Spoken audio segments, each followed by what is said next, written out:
So this guy cheats on his wife in an Airbnb, and then the Airbnb host threatens to tell the wife if he doesn't pay her some money.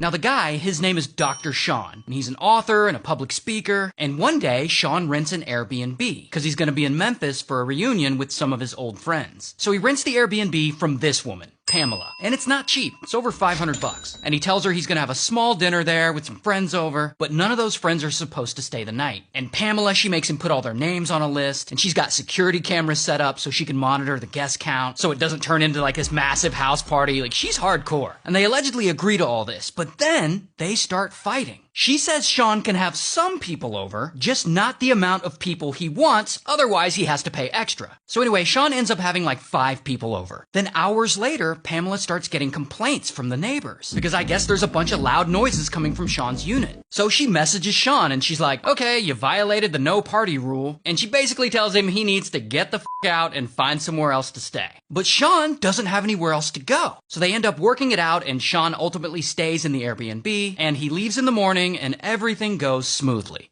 Until... Now, Sean got to stay the night, but ultimately, he isn't too happy with all the drama that occurred while he was there. So when Airbnb asks him to leave a review, he gives Pamela 1 star and requests a refund of $502. And Pamela sees this, and she is pissed. And she immediately denies the refund. Get bent. And she's worried she's gonna lose her super host status on Airbnb, which I guess is a thing. So she contacts Airbnb and raises hell. And then Airbnb suspends Sean's account. Now, Sean doesn't want to lose his good standing with Airbnb, so he starts panicking. And he tells Pamela, look, just check the security footage from the property and you'll see there was no party there. And this is where Sean screws up. Because Pamela checks the security footage and Sean's right. There was no huge party, just the few people he had over. But there was something else. Sean had gone out for a little bit that night, and at 3 a.m. he comes back to the Airbnb. But he's not alone. He's with another woman. And during all this fighting, Pamela must have looked Sean up on social media, because she knows he's married, and the woman he came back to the Airbnb with is not his wife. So she texts Sean a screenshot of the security footage and asks if he's gonna tell his wife about the woman he brought home with him, or if she should.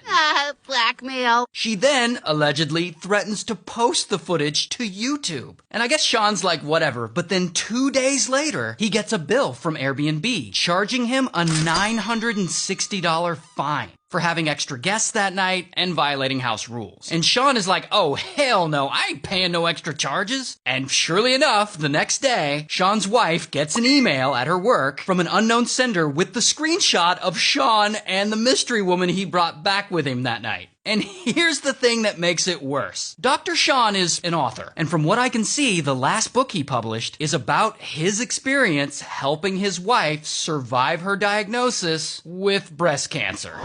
So it seems like he was at this Airbnb cheating on his wife while she was at home battling cancer. Oh boy. So anyway, Sean hears about the email and he is pissed off. And he's like, I'll see you in court. And he sues Pamela and Airbnb for economic damages, emotional damages. Emotional damage! He claims that they violated his privacy rights and that they damaged his marriage. While Pamela denies that she did anything wrong and she's countersuing. Now, let me be clear about this. This lawsuit hasn't played out in court yet, so all of this is alleged. But good luck to all of them. Shout out to Memphis.